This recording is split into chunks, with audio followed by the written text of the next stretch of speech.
Students, my name Dheeraj Sharma, science teacher, Government Senior Secondary School, Panuki, Kapurthala. Students, ਅੱਜ ਅਸੀਂ class 10ਵੀਂ ਦਾ science ਵਿਸ਼ੇ ਨਾਲ ਸੰਬੰਧਿਤ ਪਹਿਲਾ ਚੈਪਟਰ ਪੜ੍ਹਨ ਜਾ ਰਹੇ ਹਾਂ। ਇਸ ਚੈਪਟਰ ਦਾ ਨਾਮ ਆ ਬੱਚਿਓ ਕੈਮੀਕਲ ਰਿਐਕਸ਼ਨਸ ਐਂਡ ਇਕੁਏਸ਼ਨਸ, ਰਸਾਇਣਿਕ ਕਿਰਿਆਵਾਂ ਅਤੇ ਸਮੀਕਰਨ। ਬੱਚਿਓ ਰਸਾਇਣਿਕ ਕਿਰਿਆਵਾਂ ਅਤੇ ਸਮੀਕਰਨ ਚੈਪਟਰ ਪੜ੍ਹਨ ਤੋਂ ਪਹਿਲਾਂ ਤੁਸੀਂ 8ਵੀਂ ਕਲਾਸ ਦੇ ਵਿੱਚ ਰਸਾਇਣਿਕ ਪਰਿਵਰਤਨ ਜਾਂ ਕੈਮੀਕਲ ਚੇਂਜਸ ਦੇ ਬਾਰੇ ਪੜ੍ਹ ਚੁੱਕੇ ਹੋ। ਇਹੀ ਕੈਮੀਕਲ ਚੇਂਜਸ ਨੂੰ ਦੁਬਾਰਾ ਤੋਂ ਅਗਰ ਅਸੀਂ ਰਿਵਾਈਜ਼ ਕਰ ਲਈਏ ਤਾਂ ਕੈਮੀਕਲ ਚੇਂਜ ਉਹ ਚੇਂਜਸ ਹੁੰਦੇ ਸੀ ਜਿਹਦੇ ਵਿੱਚ ਕੋਈ ਇੱਕ ਨਵਾਂ ਪ੍ਰੋਡਕਟ ਫਾਰਮ ਹੁੰਦਾ ਹੋਵੇ। ਜਿਵੇਂ ਕਿ ਇੱਥੇ ਦੁੱਧ ਤੋਂ ਦਹੀਂ ਬਣਦਾ ਪਿਆ, ਮਿਲਕ ਚੇਂਜਸ ਟੂ ਕਰਡ, ਤਾਂ ਕਰਡ ਇੱਕ ਨਵਾਂ ਪ੍ਰੋਡਕਟ ਆ। ਦੂਸਰੇ ਪਾਸੇ ਜਿਹੜਾ ਕੈਮੀਕਲ ਚੇਂਜ ਹੁੰਦਾ ਸੀਗਾ ਉਹ ਮੁੜਵਾਂ ਪਰਿਵਰਤਨ ਨਹੀਂ ਹੁੰਦਾ ਸੀਗਾ, ਮਤਲਬ ਇਹੋ ਜਿਹੇ ਜਿਹੜੇ ਚੇਂਜਸ ਹੁੰਦੇ ਆ ਉਹ ਇਰਰਿਵਰਸੀਬਲ ਹੁੰਦੇ, ਮਤਲਬ ਦੁਬਾਰਾ ਤੋਂ ਕਰਡ ਜਿਹੜਾ ਉਹ ਦੁੱਧ ਦੇ ਵਿੱਚ ਕਨਵਰਟ ਨਹੀਂ ਹੋ ਸਕਦਾ। ਦੂਸਰੇ ਪਾਸੇ ਬੱਚਿਓ ਸਾਡੇ ਕੋਲ ਹੋਰ ਉਦਾਹਰਨ ਹੈਗੀ ਹੈ ਡਾਈਜੈਸ਼ਨ ਆਫ ਫੂਡ। ਜਿਹੜਾ ਅਸੀਂ ਭੋਜਨ ਖਾ ਲਿਆ ਉਹਦੇ ਵਿੱਚੋਂ ਜਿਹੜੇ ਨਿਊਟਰੀਐਂਟਸ ਸਾਡੀ ਬੋਡੀ ਨੇ ਸੋਖ ਲਏ ਆ, ਉਹ ਵੀ ਇੱਕ ਰਸਾਇਣਿਕ ਪਰਿਵਰਤਨ ਹੀ ਹੈ। ਤੀਸਰੇ ਪਾਸੇ ਸਾਡੇ ਕੋਲ ਹੈਗਾ ਫੋਟੋਸਿੰਥੇਸਿਸ ਇਨ ਪਲਾਂਟਸ, ਪ੍ਰਕਾਸ਼ ਸੰਸਲੇਸ਼ਨ ਜਿਹੜਾ ਪੇੜ ਪੌਦਿਆਂ ਦੇ ਵਿੱਚ ਹੁੰਦਾ ਆ। ਹੁਣ ਤੁਹਾਨੂੰ ਬੱਚਿਓ ਇਹ ਵੀ ਪਤਾ ਕਿ ਪੇੜ ਪੌਦਿਆਂ ਦੇ ਵਿੱਚ ਹਰੇ ਪੇੜ ਪੌਦਿਆਂ ਦੇ ਵਿੱਚ ਪੱਤਿਆਂ ਦੇ ਵਿੱਚ ਉਹਨਾਂ ਦੇ ਕਲੋਰੋਫਿਲ ਮੌਜੂਦ ਹੁੰਦਾ ਆ। ਪੱਤੇ ਕਲੋਰੋਫਿਲ ਅਤੇ ਸੂਰਜ ਦੀ ਰੋਸ਼ਨੀ ਦਾ ਮਤਲਬ ਉਪਯੋਗ ਕਰਕੇ ਪਾਣੀ ਤੇ ਕਾਰਬਨ ਡਾਈਆਕਸਾਈਡ ਦਾ ਵੀ ਉਪਯੋਗ ਕਰਕੇ ਆਪਣਾ ਭੋਜਨ ਮਤਲਬ ਗਲੂਕੋਜ਼ ਤੇ ਆਕਸੀਜਨ ਗੈਸ ਬਣਾਉਂਦੇ।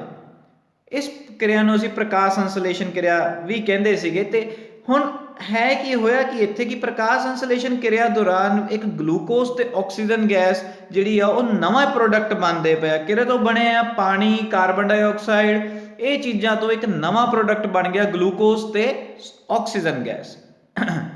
ਤਾਂ ਬੱਚਿਓ ਇੱਕ ਨਵਾਂ ਪ੍ਰੋਡਕਟ ਬਣਨਾ ਕੈਮੀਕਲ ਚੇਂਜ, ਤੇ ਉਹ ਜਿਹੜਾ ਪਰਿਵਰਤਨ ਹੋਇਆ ਆ ਉਹ ਇਰਰਿਵਰਸੀਬਲ ਚੇਂਜ।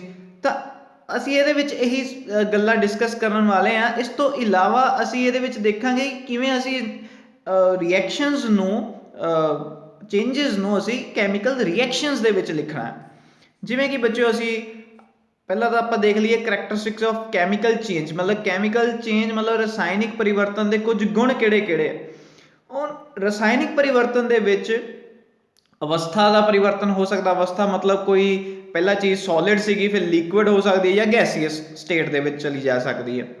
ਰੰਗ ਵਿੱਚ ਪਰਿਵਰਤਨ ਹੋ ਸਕਦਾ, ਗੈਸ ਦੀ ਉਤਪੱਤੀ ਜਾਂ ਨਿਕਲਣਾ ਜਾਂ ਤਾਪਮਾਨ ਵਿੱਚ ਪਰਿਵਰਤਨ ਵੀ ਬੱਚਿਓ ਹੋ ਸਕਦਾ। ਮਤਲਬ ਚੇਂਜ ਇਨ ਸਟੇਟ, ਸਟੇਟ ਮਤਲਬ ਸੋਲਿਡ, ਲਿਕੁਇਡ, ਗੈਸ। ਚੇਂਜ ਇਨ ਕਲਰ, ਕਲਰ ਦੇ ਵਿੱਚ ਕੋਈ ਅਗਰ ਚੇਂਜ ਆ ਗਿਆ। ਇਵੋਲਿਊਸ਼ਨ ਆਫ ਗੈਸ, ਕਿਸੇ ਆਪਾਂ ਕੋਈ ਕਿਰਿਆ ਕੀਤੀ ਹੈ ਜਾਂ ਕੋਈ ਦੋ ਸਬਸਟੈਂਸਸ ਨੂੰ ਮਿਲਾਇਆ ਤੇ ਉਹਦੇ ਵਿੱਚੋਂ ਗੈਸ ਨਿਕਲਣ ਲੱਗ ਗਈ, ਅਸੀਂ ਕਹਿ ਸਕਦੇ ਹਾਂ ਕਿ ਉਹ ਸ਼ਾਇਦ ਕੋਈ ਕੈਮੀਕਲ ਚੇਂਜ ਹੁੰਦਾ ਪਿਆ ਉਹਦੇ ਵਿੱਚ। ਚੇਂਜ ਇਨ ਟੈਂਪਰੇਚਰ ਮਤਲਬ ਤਾਪਮਾਨ ਵਿੱਚ ਅਗਰ ਕੋਈ ਪਰਿਵਰਤਨ ਆ ਰਿਹਾ ਤਾਂ ਵੀ ਸਾਨੂੰ ਹਿੰਟ ਮਿਲ ਸਕਦਾ ਕਿ ਹਾਂ ਇਹਦੇ ਵਿੱਚ ਜਿਹੜਾ ਕੈਮੀਕਲ ਚੇਂਜ ਆ ਜਾਂ ਰਸਾਇਣਿਕ ਪਰਿਵਰਤਨ ਜਿਹੜਾ ਹੁੰਦਾ ਪਿਆ। ਇੱਥੇ ਬੱਚਿਓ ਅਸੀਂ ਇੱਕ ਵੀਡੀਓ ਦੇਖਾਂਗੇ ਜਿਹਦੇ ਵਿੱਚ ਅਸੀਂ ਇਹਨਾਂ ਦੇ ਗੁਣਾਂ ਬਾਰੇ ਹੋਰ ਚੰਗੀ ਤਰ੍ਹਾਂ ਦੇਖ ਪਾਵਾਂਗੇ। ਜਿੱਦਾਂ ਇਵੋਲਿਊਸ਼ਨ ਆਫ ਗੈਸ ਮਤਲਬ ਗੈਸ ਦੀ ਉਤਪੱਤੀ ਹੋਣੀ ਜਾਂ ਫਿਰ ਗੈਸ ਦਾ ਬਾਹਰ ਨਿਕਲਣਾ। ਇਹਦੇ ਵਿੱਚ ਬੱਚਿਓ ਬੇਕਿੰਗ ਸੋਡਾ ਦੇ ਵਿੱਚ ਅਸੀਂ ਵਿਨੇਗਰ ਪਾ ਰਹੇ ਹਾਂ। ਵਿਨੇਗਰ ਸਾਡੇ ਕੋਲ ਐਸੀਟਿਕ ਐਸਿਡ ਜਾਂ ਫਿਰ ਸਿਰਕਾ ਜਿਹਨੂੰ ਆਪਾਂ ਪੰਜਾਬੀ 'ਚ ਬੋਲਦੇ ਹਾਂ, ਇਹਨੂੰ ਅਸੀਂ ਬੇਕਿੰਗ ਸੋਡਾ ਦੇ ਵਿੱਚ ਪਾਉਂਦੇ ਪਏ ਹਾਂ। ਸੋਡੀਅਮ ਹਾਈਡਰੋਜਨ ਕਾਰਬੋਨੇਟ NaHCO3 ਦੇ ਵਿੱਚ ਪਾਉਂਦੇ ਪਏ। ਹੁਣ ਬੇਕਿੰਗ ਸੋਡਾ ਜਿਹੜਾ ਬੱਚਿਓ ਇੱਕ ਬੇਸ ਆ, ਵਿਨੇਗਰ ਇੱਕ ਐਸਿਡ ਆ। Whenever a base react with acid it will form salt plus water plus ਇਹਦੇ ਨਾਲ CO2 ਗੈਸ ਵੀ ਜਿਹੜੀ ਆ ਬੱਚਿਓ ਉਹ ਨਿਕਲਦੀ ਹੈ। ਇੱਥੇ ਤੁਸੀਂ ਪੜ੍ਹ ਵੀ ਸਕਦੇ ਹੋ when vinegar is poured on baking soda bubbles of CO2 is formed, ਮਤਲਬ bubbles of carbon dioxide gas is formed, water and sodium acetate are also formed, ਮਤਲਬ ਸਾਲਟ ਤੇ ਪਾਣੀ ਵੀ ਜਿਹੜਾ ਬਾਅਦ ਚੋਂ ਬਣ ਜਾਏਗਾ। ਤਾਂ ਇਹਦੇ ਵਿੱਚ ਤੁਸੀਂ ਦੇਖ ਸਕਦੇ ਹੋ ਕਿੱਦਾਂ ਉਹ ਬੁਲਬੁਲੇ ਜਿਹੜੇ ਨਿਕਲਦੇ ਪਏ ਆ ਉਹ ਕਾਰਬਨ ਡਾਈਆਕਸਾਈਡ ਗੈਸ ਦੇ ਆ। ਤਾਂ ਇੱਥੋਂ ਸਾਨੂੰ ਇਹ ਪਤਾ ਚੱਲ ਗਿਆ ਕਿ ਕੋਈ ਨਾ ਕੋਈ ਰਸਾਇਣਿਕ ਪਰਿਵਰਤਨ ਜਿਹੜਾ ਹੋ ਰਿਹਾ। ਸੋਡੀਅਮ ਦੇ ਵਿੱਚ ਵੀ ਜੇਕਰ ਆਪਾਂ ਪਾਣੀ ਪਾ ਦਈਏ ਤਾਂ ਤੁਸੀਂ ਦੇਖ ਪਾ ਰਹੇ ਹੋ ਕਿ ਉਹਦੇ ਵਿੱਚੋਂ ਹਾਈਡਰੋਜਨ ਗੈਸ ਤੇ ਇੱਕ ਲਾਰਜ ਅਮਾਊਂਟ ਆਫ ਹੀਟ ਨਿਕਲਦੀ ਪਈ ਹੈ। ਸਿਮਿਲਰਲੀ ਜ਼ਿੰਕ ਦੇ ਵਿੱਚ ਆਪਾਂ ਅਗਰ H2SO4 dilute H2SO4 sulphuric acid ਪਾ ਦਈਏ ਤਾਂ ZnSO4 ਇੱਕ ਸਾਲਟ ਬਣੇਗਾ ਤੇ ਹਾਈਡਰੋਜਨ ਗੈਸ ਜਿਹੜੀ ਆ ਉਹ ਜ਼ਿਆਦਾ ਮਾਤਰਾ 'ਚ ਨਿਕਲੇਗੀ। दूसरे पासे चेंज ऑफ कलर किवें चेंज हुंदा, कोई दो सबसटेंसेस जदों रिएक्ट करदे आपस दे विच तां कलर चेंज हो जांदा। इत्थे तुसीं देख सकदे हो कि कॉपर कार्बोनेट CuCO3 दा रंग तुसीं देख सकदे हो बच्चों, पहला हरा सी, जेकर उसनूं आपां गर्म करना शुरू कर दईए तां कॉपर ऑक्साइड ते CO2 गैस दे विच तब्दील हो गया। Similarly copper sulphate pentahydrate, hydrated copper sulphate मतलब 5 ਉਹਦੇ ਵਿੱਚ वाटर ऑफ क्रिस्टलाइजेशन ਸੀਗੀ, ਉਸਨੂੰ उसका रंग तुसीं देख सकते हो बच्चों ब्लू आ। ਜਦੋਂ ਉਸਨੂੰ ਅਸੀਂ ਗਰਮ ਕਰਨਾ ਸ਼ੁਰੂ ਕੀਤਾ ਤਾਂ ਉਹਦੇ ਵਿੱਚੋਂ 5 ਵਾਟਰ ਜਿਹੜੇ ਮੋਲੀਕਿਊਲ ਸੀ ਉਹ ਉੱਡ ਗਏ ਤਾਂ CuSO4 ਬਚਿਆ ਤੇ ਉਹਦਾ ਰੰਗ ਦੇਖੋ ਸਫੇਦ ਆ। ਤਾਂ ਇਹ ਸੀਗਾ ਰੰਗ ਦੇ ਵਿੱਚ ਪਰਿਵਰਤਨ। ਹੁਣ ਆਪਾਂ ਦੇਖਣਾ ਕਿ ਤਾਪਮਾਨ ਦੇ ਵਿੱਚ ਪਰਿਵਰਤਨ ਜਾਂ એનર્ਜੀ ਜਿਹੜੀ ਆ, ਊਰਜਾ ਜਿਹੜੀ ਆ ਜਦੋਂ ਬਾਹਰ ਨਿਕਲਦੀ, ਤਾਂ ਇੱਥੇ ਆਪਾਂ ਉਹ ਵੀ ਦੇਖਣ ਵਾਲੇ chemical reaction that give of energy, ਉਹਨਾਂ ਨੂੰ ਆਪਾਂ ਐਗਜ਼ੋਥਰਮਿਕ ਰਿਐਕਸ਼ਨ ਬੋਲਦੇ ਹਾਂ। ਉਹਦੇ ਬਾਰੇ ਆਪਾਂ ਅੱਗੇ ਵੀ ਚਰਚਾ ਕਰਾਂਗੇ। ਜਿਵੇਂ ਕਿ ਕੈਲਸ਼ੀਅਮ ਆਕਸਾਈਡ, ਇਸ ਨੂੰ ਅਸੀਂ ਕੁਇਕ ਲਾਈਮ ਵੀ ਬੋਲਦੇ ਹਾਂ ਬੱਚਿਓ, ਚੂਨਾ ਵੀ ਬੋਲਦੇ ਹਾਂ ਪੰਜਾਬੀ ਦੇ ਵਿੱਚ। ਜਦੋਂ ਇਸ ਨੂੰ ਅਸੀਂ ਪਾਣੀ ਦੇ ਵਿੱਚ ਪਾ ਦਿੰਦੇ ਹਾਂ ਤਾਂ ਪਾਣੀ ਤੇ ਇਹਦਾ ਜਿਹੜਾ ਮਿਕਸਚਰ ਹੋਇਆ, ਜਿਹੜਾ ਸੋਲਿਊਸ਼ਨ ਹੋਇਆ, ਉਹ ਤੁਹਾਨੂੰ ਇੱਦਾਂ ਲੱਗੇਗਾ ਜਿੱਦਾਂ ਉਬਲਦਾ ਪਿਆ। ਤਾਂ ਮਤਲਬ એનર્ਜੀ ਜਿਹੜੀ ਆ ਉਹ ਬਾਹਰ ਨਿਕਲਦੀ ਪਈ ਆ। ਹੁਣ ਜਦੋਂ ਵੀ ਊਰਜਾ ਬਾਹਰ ਨਿਕਲੂਗੀ ਉਸਨੂੰ ਅਸੀਂ ਬੋਲਦੇ ਹਾਂ exothermic reaction. Exo means exit, exit ਮਤਲਬ ਬਾਹਰ ਨਿਕਲਣਾ। ਥਰਮ ਮਤਲਬ, ਥਰਮ ਦਾ ਉੱਦਾਂ ਪਹਿਲਾਂ ਮਤਲਬ ਹੁੰਦਾ ਸੀਗਾ ਤਾਪ, ਪਰ ਹੁਣ ਥਰਮ ਦਾ ਮਤਲਬ ਹੈਗਾ એનર્ਜੀ। ਤਾਂ ਜਦੋਂ ਵੀ ਕਿਸੇ ਵੀ ਫਾਰਮ ਦੀ એનર્ਜੀ, ਚਾਹੇ ਉਹ ਹੀਟ એનર્ਜੀ ਹੋਵੇ ਮਤਲਬ ਤਾਪ ਊਰਜਾ ਹੋਵੇ, ਭਾਵੇਂ ਉਹ ਪ੍ਰਕਾਸ਼ੀ ਊਰਜਾ ਹੋਵੇ ਮਤਲਬ ਲਾਈਟ એનર્ਜੀ ਹੋਵੇ, ਅਗਰ ਉਹ એનર્ਜੀ ਨਿਕਲਦੀ ਪਈ ਆ ਤਾਂ ਅਸੀਂ ਕਹਿ ਸਕਦੇ ਹਾਂ ਕਿ ਉਹ ਰਿਐਕਸ਼ਨ ਜਿਹੜੀ ਆ ਉਹ ਇੱਕ ਐਗਜ਼ੋਥਰਮਿਕ ਰਿਐਕਸ਼ਨ ਆ, એનર્ਜੀ ਦੇ ਵਿੱਚ ਚੇਂਜ ਹੋਇਆ। ਹੁਣ ਜੇ ਬੱਚੋ ਊਰਜਾ ਗਰਮੀ ਦੇ ਰੂਪ 'ਚ ਬਾਹਰ ਨਿਕਲਦੀ ਪਈ ਹੈ ਤਾਂ ਉਹਦਾ ਤਾਪਮਾਨ ਜਿਹੜਾ ਹੈ ਉਹ ਵੱਧ ਜਾਵੇਗਾ। ਤਾਂ ਇਸੇ ਕਰਕੇ ਜਦੋਂ ਕੈਲਸ਼ੀਅਮ ਆਕਸਾਈਡ ਦੇ ਵਿੱਚ ਅਸੀਂ ਪਾਣੀ ਪਾਉਂਦੇ ਤਾਂ ਉਹ ਕੈਲਸ਼ੀਅਮ ਹਾਈਡਰੋਕਸਾਈਡ ਬਣ ਗਿਆ, ਪਰ ਉਹਦੇ ਨਾਲ ਇੱਕ ਲਾਰਜ ਅਮਾਊਂਟ ਆਫ ਹੀਟ ਵੀ ਜਿਹੜੀ ਆ ਉਹ ਪੈਦਾ ਹੁੰਦੀ ਆ ਤੇ ਉਹਨੂੰ ਆਪਾਂ ਐਗਜ਼ੋਥਰਮਿਕ ਰਿਐਕਸ਼ਨ ਕਹਿੰਦੇ। ਦੂਸਰੇ ਪਾਸੇ ਤੁਸੀਂ ਦੇਖ ਸਕਦੇ ਹੋ ਮੈਗਨੀਸ਼ੀਅਮ ਨੂੰ ਜਦੋਂ ਆਪਾਂ ਅੱਗ ਲਗਾਵਾਂਗੇ, ਆਪਾਂ ਅੱਗੇ ਵੀ ਰਿਐਕਸ਼ਨ ਦੇਖਾਂਗੇ, ਤਾਂ ਮੈਗਨੀਸ਼ੀਅਮ ਆਕਸਾਈਡ ਦੇ ਨਾਲ ਲਾਈਟ એનર્ਜੀ ਤੇ ਹੀਟ એનર્ਜੀ ਦੋਨੋਂ ਪੈਦਾ ਹੁੰਦੀਆਂ। ਤਾਂ ਜਿਹਦੇ ਵਿੱਚ ਤਾਂ એનર્ਜੀ ਬਾਹਰ ਨਿਕਲੇ ਉਹਨੂੰ ਬੋਲਦੇ ਸੀਗੇ ਆਪਾਂ ਐਗਜ਼ੋਥਰਮਿਕ, ਜਿਹ 'ਚ ਐਬਜ਼ੋਰਬ ਹੋਵੇ ਉਹਨੂੰ ਆਪਾਂ ਬੋਲਾਂਗੇ ਐਂਡੋਥਰਮਿਕ। ਐਬਜ਼ੋਰਬ ਮਤਲਬ ਜਿੱਦਾਂ ਹੁਣ ਤੁਸੀਂ ਦੇਖ ਸਕਦੇ ਹੋ ਕਿ ਜਦੋਂ ਬੇਕਿੰਗ ਸੋਡਾ ਨੂੰ ਆਪਾਂ ਗਰਮ ਕਰੀਏ, NaHCO3 ਨੂੰ ਜਦੋਂ ਅਸੀਂ ਗਰਮ ਕਰਦੇ ਹਾਂ ਤਾਂ NaHCO3 ਨੇ ਗਰਮੀ ਸੋਖੀ ਹੈ, ਐਬਜ਼ੋਰਬ ਕੀਤੀ ਹੈ, ਐਬਜ਼ੋਰਬ ਕਰਕੇ ਟੁੱਟ ਗਈ। ਇਹਨੂੰ ਡਿਸੋਸੀਏਸ਼ਨ ਰਿਐਕਸ਼ਨ ਵੀ ਕਹਿ ਸਕਦੇ ਹਾਂ, ਥਰਮਲ ਡਿਸੋਸੀਏਸ਼ਨ ਜਾਂ ਥਰਮਲ ਡੀਕੰਪੋਜੀਸ਼ਨ ਰਿਐਕਸ਼ਨ ਵੀ ਇਹਨੂੰ ਬੋਲ ਸਕਦੇ ਹਾਂ। ਅੱਗੇ ਇਹਦੇ ਬਾਰੇ ਵੀ ਆਪਾਂ ਚਰਚਾ ਕਰਾਂਗੇ। ਤਾਂ NaHCO3 ਜਿਹੜਾ ਹੀਟ એનર્ਜੀ ਮਿਲੀ Na2CO3 H2O ਤੇ CO2 ਦੇ ਵਿੱਚ ਇਹ ਟੁੱਟ ਗਿਆ, ਜਾਂ ਫਿਰ ਤੁਸੀਂ ਕਹਿ ਸਕਦੇ ਹੋ ਨਵੇਂ ਪ੍ਰੋਡਕਟ ਬਣ ਗਏ। ਇਹ ਰਿਐਕਸ਼ਨ ਕਿਵੇਂ ਲਿਖਣੀ ਆ ਉਹਦੇ ਬਾਰੇ ਵੀ ਤੁਹਾਨੂੰ ਜਾਣਕਾਰੀ ਦਿੱਤੀ ਜਾਊਗੀ ਬੱਚਿਓ, ਹਜੇ ਤੁਹਾਨੂੰ ਸਿਰਫ ਗੁਣ ਦੱਸੇ ਜਾ ਰਹੇ। ਚੇਂਜ ਆਫ ਸਟੇਟ ਮਤਲਬ ਅਗਰ ਕੋਈ ਸਬਸਟੈਂਸ ਪਹਿਲਾਂ ਸਾਡੇ ਕੋਲ ਸੋਲਿਡ ਦੇ ਵਿੱਚ ਸੀਗਾ, ਸੋਲਿਡ ਦੇ ਤੁਹਾਨੂੰ ਪਤਾ ਬੱਚਿਓ ਪਾਰਟੀਕਲਸ ਨਜ਼ਦੀਕ ਹੁੰਦੇ ਆ, ਉਸਨੂੰ ਆਪਾਂ ਗਰਮ ਕਰਾਂਗੇ ਤਾਂ ਉਹ ਲਿਕੁਇਡ ਦੇ ਵਿੱਚ ਉਹ ਦੂਰ ਹੋ ਜਾਣਗੇ। ਲਿਕੁਇਡ ਤੋਂ ਫਿਰ ਫਰਦਰ ਜਿਸ ਨੂੰ ਗਰਮ ਫਿਰ ਕਰੀ ਜਾਂਦੇ ਪਏ ਤਾਂ ਉਹ ਗੈਸੀਅਸ ਦੇ ਵਿੱਚ ਵੀ ਚੇਂਜ ਹੋ ਸਕਦੇ ਆ। ਇੱਥੇ ਬੱਚੋ ਯਾਦ ਰੱਖਣਾ ਕਿ ਜੇਕਰ ਕੱਲੀ ਹੀ ਸਟੇਟ ਚੇਂਜ ਹੋ ਰਹੀ ਹੈ, ਕੋਈ ਨਵਾਂ ਪ੍ਰੋਡਕਟ ਨਹੀਂ ਬਣਦਾ ਪਿਆ, ਤਾਂ ਉਸਨੂੰ ਅਸੀਂ ਫਿਜ਼ੀਕਲ ਚੇਂਜ ਕਵਾਂਗੇ, ਕੈਮੀਕਲ ਚੇਂਜ ਨਹੀਂ, ਕਿਉਂਕਿ ਕੈਮੀਕਲ ਚੇਂਜ ਦੇ ਵਿੱਚ ਇੱਕ ਨਵਾਂ ਪ੍ਰੋਡਕਟ ਦਾ ਬਣਨਾ ਬਹੁਤ ਜ਼ਿਆਦਾ ਜ਼ਰੂਰੀ ਹੈ।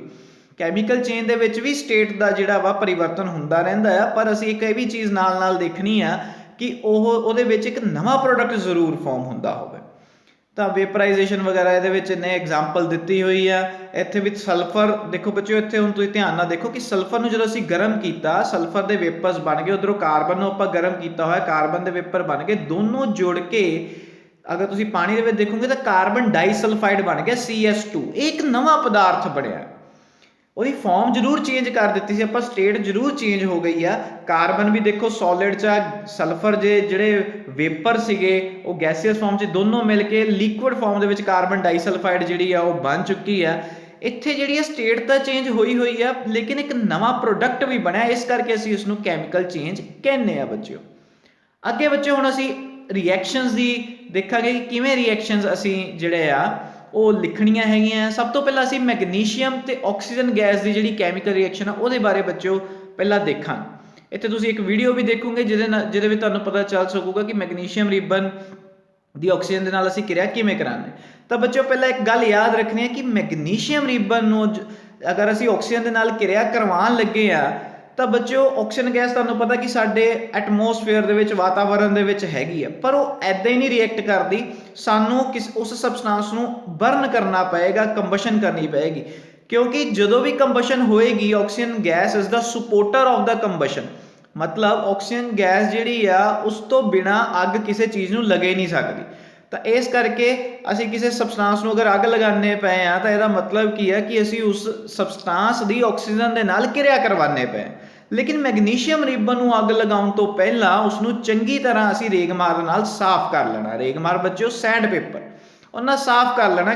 ਕਿਉਂਕਿ ਉਸ ਉੱਪਰ ਬੱਚਿਓ ਇੱਕ ਪਰਤ ਚੜੀ ਹੁੰਦੀ ਹੈ ਸਫੇਦ ਰੰਗ ਦੀ, ਚਿੱਟੇ ਰੰਗ ਦੀ ਇੱਕ ਪਰਤ ਚੜੀ ਹੁੰਦੀ ਹੈ ਜਿਹਦਾ ਨਾਂ ਹੈ ਮੈਗਨੀਸ਼ੀਅਮ ਆਕਸਾਈਡ MgO। ਉਹਦੀ ਪਰਤ ਉਹਦੇ ਉੱਤੇ ਨਾ ਜੰਮੀ ਹੁੰਦੀ ਹੈ। ਜੇਕਰ ਉਸਨੂੰ ਨਹੀਂ ਉਤਾਰਿਆ ਗਿਆ ਸੈਂਡ ਪੇਪਰ ਦੀ ਮਦਦ ਦੇ ਨਾਲ, ਰੇਗਮਾਰ ਦੀ ਮਦਦ ਨਾਲ, ਤਾਂ ਫਿਰ ਸਾਡੇ ਮੈਗਨੀਸ਼ੀਅਮ ਰਿਬਨ ਨੂੰ ਅੱਗ ਨਹੀਂ ਲੱਗਣੀ। ਇਹ ਕਾਰਨ ਬੱਚਿਓ ਤੁਸੀਂ ਯਾਦ ਰੱਖਣਾ, ਕੁਐਸਚਨ ਵੀ ਹੈਗਾ। ਇੱਥੇ ਤੁਸੀਂ ਦੇਖੋਗੇ ਵੀਡੀਓ ਦੇ ਵਿੱਚ ਤਾਂ ਮੈਗਨੀਸ਼ੀਅਮ ਰਿਬਨ ਆ ਸਾਡੇ ਕੋਲ, ਰੈੱਡ ਅਤੇ ਬਲੂ ਲਿਟਮਸ ਪੇਪਰ ਆ, ਪੈਟਰੀ ਡਿਸ਼ ਆ, ਸਪਿਰਿਟ ਲੈਂਪ ਹੈਗਾ ਆ, ਮੈਚ ਬਾਕਸ ਹੈਗੀ ਆ, ਸਾਡੇ ਕੋਲ ਪੇਅਰ ਆਫ ਟੋਂਗਸ ਹੈਗੇ ਆ। ਹੁਣ ਬੱਚਿਓ ਅਸੀਂ ਕੀ ਕਰਨਾ, ਸਭ ਤੋਂ ਪਹਿਲਾਂ ਤਾਂ ਮਾਚਿਸ ਦੀ ਮਦਦ ਦੇ ਨਾਲ ਅਸੀਂ ਆਪਣਾ ਸਪਿਰਿਟ ਲੈਂਪ ਨੂੰ ਬਰਨ ਕਰ ਲੈਣਾ, ਲਾਈਟ ਔਨ ਕਰ ਲੈਣੀ, ਮਤਲਬ ਲੈਂਪ ਸਾਡਾ ਜਿਹੜਾ ਆ ਉਹ ਚੱਲਣ ਲੱਗ ਗਿਆ। ਹੁਣ ਫਿਰ ਅਸੀਂ ਕੀ ਕਰਨਾ ਕਿ ਮੈਗਨੀਸ਼ੀਅਮ ਰਿਬਨ ਨੂੰ ਚੰਗੀ ਤਰ੍ਹਾਂ ਰੇਗਮਾਰ ਨਾਲ ਪਹਿਲਾਂ ਸਾਫ਼ ਕਰ ਲੈਣਾ। ਇਹ ਸਾਫ਼ ਕੀਤਾ ਹੋਇਆ ਮੈਗਨੀਸ਼ੀਅਮ ਰਿਬਨ ਨੂੰ ਅਸੀਂ ਫਿਰ ਟੋਂਗ ਦੇ ਵਿੱਚ ਫਸਾ ਕੇ ਉਸਨੂੰ ਇੱਦਾਂ ਬਰਨ ਕਰਾਉਣਾ ਆਪਣੇ ਸਪਿਰਿਟ ਲੈਂਪ ਦੀ ਮਦਦ ਦੇ ਨਾਲ। ਜਦੋਂ ਉਸਨੂੰ ਅੱਗ ਲੱਗਣ ਲੱਗ ਗਈ ਬੱਚਿਓ ਤਾਂ ਉਸ ਵੱਲ ਅਸੀਂ ਜ਼ਿਆਦਾ ਦੇਰ ਤੱਕ ਨਹੀਂ ਦੇਖਣਾ, ਕਿਉਂਕਿ ਇਹਦੀ ਜਿਹੜੀ ਰੌਸ਼ਨੀ ਆ ਉਹ ਸਾਡੀ ਅੱਖਾਂ ਦੇ ਲਈ ਹਾਰਮਫੁਲ ਹੋ ਸਕਦੀ ਹੈ। ਫਿਰ ਇਸ ਨੂੰ ਬੁਝਾ ਲੈਣਾ, ਡਾਊਸ ਕਰ ਲੈਣਾ ਆਪਣੀ ਪੈਟਰੀ ਡਿਸ਼ ਦੇ ਵਿੱਚ। ਤਾਂ ਤੁਸੀਂ ਦੇਖੋਗੇ ਕਿ ਵਾਈਟ ਰੰਗ ਦਾ ਇੱਕ ਵਾਈਟਿਸ਼ ਪਾਊਡਰ ਜਿਹੜਾ ਆ ਉਹ ਬਣ ਚੁੱਕਾ ਹੈ। ਇਸ ਵਾਈਟਿਸ਼ ਪਾਊਡਰ ਦਾ ਅਗਰ ਅਸੀਂ ਨੇਚਰ ਦੇਖਣਾ ਹੈ ਕਿ ਇਹ ਐਸਿਡਿਕ ਆ ਜਾਂ ਬੇਸਿਕ ਆ, ਉਹਦੇ ਲਈ ਸਾਨੂੰ ਰੈੱਡ ਲਿਟਮਸ ਪੇਪਰ ਤੇ ਬਲੂ ਲਿਟਮਸ ਪੇਪਰ ਚਾਹੀਦੇ ਹੋਣਗੇ। ਇਸ ਦੇ ਵਿੱਚ ਅਸੀਂ ਪਾਣੀ ਪਾ ਲਿਆ, ਮੈਗਨੀਸ਼ੀਅਮ ਆਕਸਾਈਡ ਇਹ ਬਣ ਚੁੱਕਾ ਹੈ ਬੱਚਿਓ। ਮੈਗਨੀਸ਼ੀਅਮ ਆਕਸਾਈਡ ਦੇ ਵਿੱਚ ਅਸੀਂ ਪਾਣੀ ਪਾ ਲਿਆ। ਫਿਰ ਇਹਦੀਆਂ ਥੋੜ੍ਹੀਆਂ ਜਿਹੀਆਂ 2 ਬੂੰਦਾਂ ਲੈ ਕੇ ਅਸੀਂ ਬਲੂ ਲਿਟਮਸ ਪੇਪਰ ਦੇ ਉੱਪਰ ਵੀ ਪਾ ਦੇਣੀਆਂ, ਰੈੱਡ ਲਿਟਮਸ ਪੇਪਰ ਦੇ ਉੱਪਰ ਵੀ ਪਾ ਦੇਣੀਆਂ। ਤੇ ਕੁਝ ਦੇਰ ਬਾਅਦ ਅਸੀਂ ਦੇਖਾਂਗੇ ਕਿ ਜਿਹੜਾ ਸਾਡਾ ਰੈੱਡ ਲਿਟਮਸ ਪੇਪਰ ਆ ਉਹ ਬਲੂ ਦੇ ਵਿੱਚ ਕਨਵਰਟ ਹੋ ਗਿਆ, ਲੇਕਿਨ ਬਲੂ ਵਾਲਾ ਬਲੂ 'ਚ ਹੀ ਰਿਹਾ। ਤਾਂ ਇੱਥੇ ਬੱਚਿਓ ਸਾਨੂੰ ਇਹ ਪਤਾ ਹੈ, ਅਸੀਂ ਐਸਿਡ ਬੇਸ ਵਾਲਾ ਚੈਪਟਰ ਵੀ ਪੜ੍ਹ ਚੁੱਕੇ ਆ। ਤਾਂ ਜਿਹੜਾ ਪਦਾਰਥ ਲਾਲ ਲਿਟਮਸ ਨੂੰ ਬਲੂ ਦੇ ਵਿੱਚ ਕਨਵਰਟ ਕਰ ਦੇਵੇ ਉਹ ਬੇਸਿਕ ਹੁੰਦਾ। ਸਾਰੇ ਆਕਸਾਈਡਸ ਮੈਟਲ ਦੇ ਬੇਸਿਕ ਇਨ ਨੇਚਰ ਹੁੰਦੇ ਆ ਬੱਚਿਓ। ਜਦੋਂ ਮੈਟਲ ਆਕਸਾਈਡ ਨੂੰ ਪਾਣੀ ਦੇ ਵਿੱਚ ਡਿਜ਼ੋਲਵ ਕਰ ਦਿੱਤਾ ਜਾਂਦਾ ਤਾਂ ਉਹ ਮੈਟਲ ਹਾਈਡਰੋਕਸਾਈਡ ਬਣ ਜਾਂਦੇ ਆ, ਜਿਹੜੇ ਕਿ ਖਾਰੀ ਹੁੰਦੇ ਆ ਜਾਂ ਬੇਸਿਕ ਹੁੰਦੇ ਆ। ਤਾਂ ਮੈਟਲ ਆਕਸਾਈਡ ਇੱਥੇ ਜਿਹੜੀ ਰਿਐਕਸ਼ਨ ਹੋ ਰਹੀ ਬੱਚਿਓ Mg+O2 MgO, ਇਹ ਕਿੱਦਾਂ ਬਣਿਆ ਇਹਦੇ ਬਾਰੇ ਆਪਾਂ ਅੱਗੇ ਚਰਚਾ ਕਰਾਂਗੇ। ਪਰ MgO ਜਿਹੜਾ ਆ ਮੈਗਨੀਸ਼ੀਅਮ ਆਕਸਾਈਡ, ਇੱਕ ਖਾਰੀ ਸਬਸਟੈਂਸ ਆ, ਬੇਸਿਕ ਸਬਸਟੈਂਸ ਆ। ਫਿਰ MgO ਦੀ ਜਦੋਂ ਰਿਐਕਸ਼ਨ ਕਰਾਈ H2O ਦੇ ਨਾਲ, ਉਹ ਬਣ ਗਿਆ MgOH twice, base turns red litmus blue. ਇਹਦੇ ਬਾਰੇ ਬੱਚਿਓ ਹੁਣ ਅਸੀਂ ਅੱਗੇ ਵੀ ਚਰਚਾ ਕਰਾਂਗੇ। ਅੱਗੇ ਆਪਾਂ ਦੇਖਣ ਵਾਲੇ ਆ ਬੱਚਿਓ reaction of magnesium with oxygen. Magnesium ribbon the oxygen ਨਾਲ ਕਿਰਿਆ ਕਿੱਦਾਂ ਹੋਈ ਸੀ ਬੱਚਿਓ। ਆਹ ਮੈਗਨੀਸ਼ੀਅਮ ਰਿਬਨ ਸੀਗਾ। ਮੈਗਨੀਸ਼ੀਅਮ ਰਿਬਨ Mg ਇਹਦਾ ਫਾਰਮੂਲਾ, ਕਿਉਂਕਿ ਬੱਚਿਓ ਤੁਸੀਂ 9th ਕਲਾਸ 'ਚ ਪੜ੍ਹ ਹੀ ਚੁੱਕੇ ਹੋ। ਇੱਥੇ ਬ੍ਰੈਕਟ 'ਚ S ਇਸ ਕਰਕੇ ਲਿਖੀ ਗਈ ਹੈ ਬੱਚਿਓ ਕਿਉਂਕਿ ਇੱਕ ਸੋਲਿਡ ਪਦਾਰਥ ਆ, ਠੋਸ ਪਦਾਰਥ ਆ, ਇਸ ਕਰਕੇ। ਇਹਦੀ ਰਿਐਕਸ਼ਨ ਕਰਾਈ ਆਪਾਂ ਆਕਸੀਜਨ ਗੈਸ ਦੇ ਨਾਲ। ਹੁਣ ਬੱਚਿਓ ਤੁਹਾਨੂੰ ਪਤਾ, ਮੈਂ ਪਹਿਲਾਂ ਵੀ ਦੱਸ ਚੁੱਕਾ ਕਿ ਆਕਸੀਜਨ ਗੈਸ ਦੇ ਨਾਲ ਅਗਰ ਕਿਸੇ ਵੀ ਸਬਸਟੈਂਸ ਨਾਲ ਆਪਾਂ ਕਿਸੇ ਵੀ ਸਬਸਟੈਂਸ ਨੂੰ ਅਗਰ ਆਕਸੀਜਨ ਗੈਸ ਦੇ ਨਾਲ ਰਿਐਕਟ ਕਰਵਾਉਣਾ ਤਾਂ ਸਾਨੂੰ ਉਸ ਸਬਸਟੈਂਸ ਨੂੰ ਅੱਗ ਲਗਾਉਣੀ ਪਵੇਗੀ। ਇੱਥੇ ਆਕਸੀਜਨ ਗੈਸ ਦਾ ਫਾਰਮੂਲਾ O2, ਕਿਉਂਕਿ ਬੱਚਿਓ ਸਾਨੂੰ ਹਵਾ ਦੇ ਵਿੱਚ ਆਕਸੀਜਨ ਗੈਸ ਮਿਲਦੀ ਹੀ ਮੋਲੀਕੂਲਰ ਫਾਰਮ 'ਚ, O2 ਦੀ ਫਾਰਮ 'ਚ ਮਿਲਦੀ ਹੈ, ਇਸ ਕਰਕੇ ਆਪਾਂ O2 ਇੱਥੇ ਲਿਖਿਆ ਹੈਗਾ। ਫਿਰ ਬੱਚਿਓ ਇਹ ਦੋਨੇ ਨੂੰ ਆਪਾਂ ਕਵਾਂਗੇ ਰਿਐਕਟੈਂਟ, ਜਾਂ ਪੰਜਾਬੀ 'ਚ ਬੋਲਾਂਗੇ ਅਭਿਕਾਰਕ। ਕਿਉਂਕਿ ਇਹ ਦੋਨੋਂ ਇੱਕ ਦੂਸਰੇ ਨਾਲ ਰਿਐਕਟ ਹੋ ਕੇ ਜਿਹੜਾ ਨਵਾਂ ਇੱਕ ਸਬਸਟੈਂਸ ਬਣਿਆ ਸੀਗਾ, ਤੁਸੀਂ ਦੇਖਿਆ ਵਾਈਟ ਰੰਗ ਦਾ ਇੱਕ ਪਾਊਡਰ ਬਣਿਆ ਜਿਹਦਾ ਨਾਂ ਹੈਗਾ ਬੱਚਿਓ ਮੈਗਨੀਸ਼ੀਅਮ ਆਕਸਾਈਡ। ਹੁਣ ਇਹਦਾ ਫਾਰਮੂਲਾ ਕੀ ਹੋਏਗਾ, ਤਾਂ ਉਸ ਦੇ ਲਈ ਬੱਚਿਓ 9ਵੀਂ ਕਲਾਸ 'ਚ ਤੁਸੀਂ ਵੈਲੈਂਸੀਜ਼ ਯਾਦ ਕੀਤੀਆਂ ਸੀਗੀਆਂ ਹਰੇਕ 20 ਤੱਕ ਪਰਮਾਣੂ ਅੰਕ ਦੀਆਂ। ਤਾਂ ਮੈਗਨੀਸ਼ੀਅਮ 12 ਪਰਮਾਣੂ ਅੰਕ 2,8,2, ਲਾਸਟ ਸ਼ੈਲ 'ਚ 2 ਜਾ ਰਹੇ ਆ, ਤਾਂ ਕਿਉਂਕਿ 4 ਤੋਂ ਘੱਟ ਇਲੈਕਟ੍ਰੋਨ ਜਾ ਰਹੇ ਤਾਂ 2 ਹੀ ਉਹਦੀ ਵੈਲੈਂਸੀ ਹੈ। ਆਕਸੀਜਨ ਦੀ ਵੈਲੈਂਸੀ ਵੀ 2 ਆ, ਕਿਉਂਕਿ ਆਕਸੀਜਨ 2 ਪਰਮਾਣੂ ਅੰਕ ਜਿਹੜਾ ਉਹਦਾ ਉਹ 8 ਆ, 2,6 ਉਹਦੀ ਇਲੈਕਟ੍ਰੋਨੀ ਤਰਤੀਬ। 8 ਦੇ ਵਿੱਚੋਂ 6 ਘਟਾਵਾਂਗੇ, 8 ਚੋਂ 6 ਹੁਣ ਕਿਉਂ ਘਟਾਏ, ਕਿਉਂਕਿ ਇਹਦੇ 4 ਤੋਂ ਇਲੈਕਟ੍ਰੋਨ ਕੀ ਹੋ ਗਿਆ ਅਖੀਰਲੇ ਸ਼ੈਲ 'ਚ ਜ਼ਿਆਦਾ, ਤਾਂ 8 ਤੋਂ 6 ਘਟਾਤੇ ਤਾਂ ਵੀ ਕਿੰਨਾ ਆ ਗਿਆ ਆਨਸਰ 2। ਫਿਰ क्योंकि 2 ਨਾਲ 2 ਕਟਿੰਗ ਹੁੰਦੀ ਪਈ ਹੈ ਤਾਂ ਆਨਸਰ ਆ ਗਿਆ ਨਵੀਂ ਬੈਲੈਂਸੀ ਜਿਹੜੀ ਹੈਗੀ ਉਹ 1 ਆ ਗਈ। ਫਿਰ ਉਹ Mg ਦੇ ਪੈਰ 'ਚ ਵੀ 1, O ਦੇ ਪੈਰ 'ਚ ਵੀ 1 ਭਾਵੇਂ ਲਿਖੋ ਚਾਹੇ ਨਾ ਲਿਖੋ ਤਾਂ ਆਨਸਰ ਸਾਡੇ ਕੋਲ ਕੀ ਆ ਗਿਆ ਮੈਗਨੀਸ਼ੀਅਮ ਆਕਸਾਈਡ ਦਾ MgO। ਤਾਂ ਅਸੀਂ ਲਿਖ ਪਾਵਾਂਗੇ MgO। ਇਹ ਵੀ ਇੱਕ ਸੋਲਿਡ ਪਦਾਰਥ ਆ ਬੱਚਿਓ, ਠੋਸ ਆ ਤਾਂ MgO ਬ੍ਰੈਕਟ 'ਚ S ਲਿਖਤਾ, ਆਕਸੀਜਨ ਦੇ ਬ੍ਰੈਕਟ 'ਚ G ਲਿਖਿਆ ਹੋਇਆ ਗੈਸੀਅਸ ਪਦਾਰਥ ਲਈ। ਜੇਕਰ ਕੋਈ ਪਦਾਰਥ ਲਿਕੁਇਡ ਹੁੰਦਾ ਮਤਲਬ ਤਰਲ ਹੁੰਦਾ ਤਾਂ ਉਹਦੇ ਪਿੱਛੇ ਆਪਾਂ L ਲਿਖ ਦੇਣਾ ਸੀ। ਹੁਣ ਜਿਹੜਾ MgO ਬਣਿਆ ਇਹ ਸਾਡੇ ਕੋਲ ਇੱਕ ਨਵਾਂ ਉਤਪਾਦ ਬਣਿਆ, ਇੱਕ ਨਵਾਂ ਪ੍ਰੋਡਕਟ ਬਣਿਆ। ਤਾਂ ਬੱਚਿਓ ਯਾਦ ਰੱਖਣਾ ਰਿਐਕਸ਼ਨ ਨੂੰ ਲਿਖਣ ਤੋਂ ਪਹਿਲਾਂ ਖੱਬੇ ਪਾਸੇ ਐਰੋ ਦੇ ਇਧਰਲੇ ਪਾਸੇ ਰਿਐਕਟੈਂਟ ਹੁੰਦੇ ਆ, ਐਰੋ ਦੇ ਇਧਰਲੇ ਪਾਸੇ ਸੱਜੇ ਪਾਸੇ ਐਰੋ ਦੇ ਉਤਪਾਦ ਜਾਂ ਪ੍ਰੋਡਕਟ ਹੁੰਦੇ। ਹੁਣ ਬੱਚਿਓ ਆਪਾਂ ਇਸ ਨੂੰ ਬੈਲੈਂਸ ਵੀ ਕਰਨਾ ਸਿੱਖਣਾ, ਬੈਲੈਂਸਿੰਗ ਕੀ ਹੁੰਦੀ ਆ, ਤੇ ਹੋਰ ਰਿਐਕਸ਼ਨਸ ਵੀ ਬਣਾਉਣੀਆਂ ਸਿੱਖਣੀਆਂ ਕਿ ਕਿੱਦਾਂ ਕਿੱਦਾਂ ਅਸੀਂ ਹੋਰ ਰਿਐਕਸ਼ਨਸ ਬਣਾ ਸਕਦੇ। हाँ बच्चों आ चीज़ तुहानूं पहला भी दस चुका। एस का मतलब सॉलिड, एल मतलब लिक्विड, जी मतलब गैसीयस, AQ मतलब एक्वस। एक्वस सोल्यूशन मतलब पानी दे विच उहदा घोल बनिया होवे। अगे हुण बच्चों साडे कोल जिहड़ा नैक्सट टॉपिक आ हैगा बैलेंसिंग ऑफ कैमिकल रिएक्शन। आही जिहड़ी कैमिकल रिएक्शन बच्चों हुण तुसीं देखी है कि मैगनीशियम रिबन नूं जदों असीं अग लगाई तो एक नवां पदार्थ बनिया सीगा मैगनीशियम ऑक्साइड MgO। ਇਹਦੀ ਰਿਐਕਸ਼ਨ ਆਪਾਂ ਕੁਝ ਇਸ ਤਰੀਕੇ ਨਾਲ ਲਿਖੀ ਸੀ Mg ਸੋਲਿਡ ਪਲਸ O2, ਕਿਉਂਕਿ ਹਵਾ ਦੇ ਵਿੱਚ ਆਕਸੀਜਨ ਗੈਸ ਸਾਨੂੰ ਮਿਲਦੀ O2 ਦੀ ਫਾਰਮ 'ਚ, ਤੇ ਸਾਡੇ ਕੋਲ ਜਿਹੜਾ ਫਾਰਮੂਲਾ ਬਣ ਗਿਆ ਸੀ ਉਹ ਸੀਗਾ MgO। ਕਿੱਦਾਂ ਬਣਾਇਆ ਉਹ 9ਵੀਂ ਕਲਾਸ ਦੇ ਫਾਰਮੂਲੇ ਜਾਂ ਵੈਲੈਂਸੀਜ਼ ਤੁਹਾਨੂੰ ਬੱਚਿਓ ਜ਼ਰੂਰ ਆਣੀ ਚਾਹੀਦੀ। ਹੁਣ ਬੱਚਿਓ ਆਪਾਂ ਬੈਲੈਂਸ ਕਰਨਾ। ਬੈਲੈਂਸ ਦੇ ਲਈ ਬੱਚਿਓ ਤੁਹਾਨੂੰ ਇਹ ਚੀਜ਼ ਯਾਦ ਰਹਿਣੀ ਚਾਹੀਦੀ ਆ ਕਿ ਜਿੱਧਰਲੇ ਪਾਸੇ ਸਾਡੇ ਰਿਐਕਟੈਂਟ ਹੈਗੇ, ਰਿਐਕਟੈਂਟ ਦੇਖੋ ਤੁਸੀਂ ਮਤਲਬ ਇਧਰਲੇ ਪਾਸੇ ਐਰੋ ਦੇ ਇਧਰਲੇ ਪਾਸੇ मैग्नीशियम 1 आ, ऑक्सीजन 2 आ, क्योंकि ਉਹਦੇ ਪੈਰ 'ਚ 2 ਲੱਗਾ ਹੋਇਆ ਤਾਂ ਆਕਸੀਜਨ 2 ਆ, ਮੈਗਨੀਸ਼ੀਅਮ 1 ਆ। ਜਦ ਕਿ ਪ੍ਰੋਡਕਟ ਵਾਲੇ ਪਾਸੇ ਦੇਖੋ ਮੈਗਨੀਸ਼ੀਅਮ ਵੀ 1 ਆ, ਆਕਸੀਜਨ ਵੀ 1 ਆ। ਤਾਂ ਇਹ ਜਿਹੜੀ ਕਿਰਿਆ ਆ ਉਹ ਬੈਲੈਂਸ ਨਹੀਂ ਹੈਗੀ, ਸੰਤੁਲਿਤ ਨਹੀਂ ਹੈਗੀ। ਤਾਂ ਰਸਾਇਣਿਕ ਕਿਰਿਆ ਸੰਤੁਲਿਤ ਉਦੋਂ ਹੁੰਦੀ ਹੈ, ਬੈਲੈਂਸ ਉਦੋਂ ਹੁੰਦੀ ਹੈ ਜਦੋਂ ਅਭਿਕਾਰਕ ਵਾਲੇ ਪਾਸੇ ਅਤੇ ਉਤਪਾਦ ਵਾਲੇ ਪਾਸੇ ਪਰਮਾਣੂ ਸਮਾਨ ਹੋਣ, ਪਰਮਾਣੂ ਬਰਾਬਰ ਹੋਵੇ। ਰਿਐਕਟੈਂਟ ਵਾਲੀ ਸਾਈਡ ਵੀ प्रोडक्ट वाली साइड भी। इत्थे मैगनीशियम का 1 एटम आ, ऑक्सीजन के 2 एटम आ रिएक्टेंट वाली साइड, प्रोडक्ट वाली साइड मैगनीशियम का 1 एटम आ, ऑक्सीजन का भी 1 एटम आ। ऑक्सीजन करके एक क्रिया जिहड़ी आ वो बैलेंस नहीं हैगी, संतुलित नहीं हैगी। तो बच्चों एक गल तुसीं होर ख्याल रखनी है कि जिहड़ी उपर आपां स्कैलेटल इक्वेशन बनाई आ तुसीं इहनूं नहीं चेंज कर सकते। ਇਹਦਾ ਫਾਰਮੂਲਾ ਜਿਹੜਾ ਇਹਨੂੰ ਨਹੀਂ ਚੇਂਜ ਆਪਾਂ ਕਰ ਸਕਦੇ। ਜੇਕਰ ਆਪਾਂ ਮੈਗਨੀਸ਼ੀਅਮ ਆਕਸਾਈਡ ਦਾ ਫਾਰਮੂਲਾ MgO ਬਣਾਇਆ, ਉਹ ਤੁਸੀਂ ਤੁਹਾਨੂੰ ਯਾਦ ਆ ਕਿ 9ਵੀਂ ਕਲਾਸ ਦੇ ਵਿੱਚ ਵੈਲੈਂਸੀਜ਼ ਦੀ ਮਦਦ ਦੇ ਨਾਲ ਅਸੀਂ ਉਹ ਚੀਜ਼ ਬਣਾਈ ਆ, ਤਾਂ ਅਸੀਂ ਉਸ ਚੀਜ਼ ਨੂੰ ਨਹੀਂ ਬਦਲ ਸਕਦੇ ਕਿ MgO2 ਲਗਾ ਦਈਏ। 2 ਪਿੱਛੇ ਨਹੀਂ ਲਗਾ ਸਕਦੇ, ਤੁਸੀਂ ਇਹਨਾਂ ਦੇ ਫਾਰਮੂਲਿਆਂ ਦੇ ਅੱਗੇ 2 ਜ਼ਰੂਰ ਲਗਾਓਗੇ, ਜਾਂ ਕਿਤੇ ਵੀ ਤੁਸੀਂ ਕੋਈ ਵੀ ਜਿਹੜਾ ਨੂਮੈਰੀਕਲ ਆ ਉਹ ਇਹਨਾਂ ਦੇ ਫਾਰਮੂਲਿਆਂ ਦੇ ਮੂਹਰੇ ਲਗਾ ਸਕਦੇ ਆ, ਪਿੱਛੇ ਨਹੀਂ ਲਗਾ ਸਕਦੇ। ਇੰਨੀ ਗੱਲ ਬੱਚਿਓ ਤੁਸੀਂ ਜ਼ਰੂਰ ਯਾਦ ਰੱਖ ਲੈਣੀ ਆ। ਫਿਰ ਬੈਲੈਂਸ ਜਿਹੜੀ ਕਰਨੀ ਆਪਾਂ ਉਹ ਹਿੱਟ ਐਂਡ ਟਰਾਇਲ ਮੈਥਡ ਦੇ ਨਾਲ ਕਰਨੀ ਆ। ਤੁੱਕਾ ਲਗਾ ਕੇ ਦੇਖਣਾ, ਜੇ ਉਹ ਤੀਰ ਬਣ ਜਾਂਦਾ ਤਾਂ ਠੀਕ ਹੈ, ਜਿੱਦਾਂ ਕਿ ਇੱਥੇ ਹੋਈ ਪਈ ਹੈ। ਮੈਗਨੀਸ਼ੀਅਮ ਦੇ ਮੋਹਰੇ ਵੀ ਮੈਂ 2 ਲਗਾਤਾ, MgO ਦੇ ਮੋਹਰੇ ਵੀ ਮੈਂ 2 ਲਗਾਤਾ। ਜੇ ਇਹਨਾਂ ਦੇ ਮੋਹਰੇ ਨਾ ਲਗਾਉਂਦਾ, ਜੇ ਪਿੱਛੇ ਲਗਾਉਂਦਾ, ਮੇਰਾ ਫਾਰਮੂਲਾ ਗਲਤ ਹੋ ਜਾਣਾ ਸੀਗਾ, ਫਿਰ ਤਾਂ ਪੂਰੀ ਰਿਐਕਸ਼ਨ ਹੀ ਗਲਤ ਹੋ ਜਾਣੀ ਸੀਗੀ। ਫਾਰਮੂਲੇ ਨੂੰ ਨਹੀਂ ਆਪਾਂ ਬੱਚਿਓ ਛੇੜਨਾ ਹੈਗਾ, ਸਿਰਫ ਇਹਨਾਂ ਦੇ ਮੋਹਰੇ ਜਿਹੜਾ ਆ ਨੂਮੈਰੀਕਲ ਸਿੰਬਲ ਅਸੀਂ ਲਗਾ ਸਕਦੇ ਹਾਂ। ਹੁਣ ਅਗਰ ਤੁਸੀਂ कैलकुलेट करके देखो कि रिएक्टेंट वाली साइड मैगनीशियम के परमाणु कितने हो गए 2, क्योंकि 2 Mg हो गया, ਉਹਦੇ ਤਾਂ ਪੈਰ 'ਚ ਪਹਿਲੇ 2 ਸੀਗੇ ਤਾਂ ਆਕਸੀਜਨ ਵੀ 2 ਹੋ ਗਏ। ਇਧਰਲੇ ਪਾਸੇ ਪ੍ਰੋਡਕਟ ਵਾਲੀ ਸਾਈਡ 2 MgO ਦਾ ਭਾਵ ਹੈਗਾ ਬੱਚਿਓ MgO ਤੇ MgO ਮਤਲਬ 2 Mg ਤੇ ਆਕਸੀਜਨ ਵੀ ਕਿੰਨੇ ਹੋ ਗਏ 2 ਹੋ ਗਏ। ਤਾਂ ਇਹ ਜਿਹੜੀ ਕਿਰਿਆ ਹੋ ਗਈ ਉਹ ਸੰਤੁਲਿਤ ਹੋ ਗਈ। ਤਾਂ ਮੈਨੂੰ ਉਮੀਦ ਆ ਬੱਚਿਓ ਕਿ ਜਦੋਂ ਵੀ ਤੁਸੀਂ ਪਹਿਲਾਂ ਇੱਕ ਕਿਰਿਆ ਲਿਖ ਲੈਣੀ ਹੈ, ਸਕੈਲੇਟਲ ਇਕੁਏਸ਼ਨ ਲਿਖ ਲੈਣੀ ਹੈ, ਉਹਦੇ ਫਾਰਮੂਲਿਆਂ ਨੂੰ ਬੱਚਿਓ ਬਿਲਕੁਲ ਚੇਂਜ ਨਹੀਂ ਕਰਨਾ। ਹਾਂ, ਉਹਨਾਂ ਦੇ ਫਾਰਮੂਲਿਆਂ ਦੇ ਮੂਹਰੇ ਤੁਸੀਂ ਨੂਮੈਰੀਕਲ ਡਿਜਿਟ ਜਿਹੜਾ ਆ ਉਹ ਲਗਾ ਸਕਦੇ ਆ ਬੈਲੈਂਸ ਕਰਨ ਦੇ ਲਈ।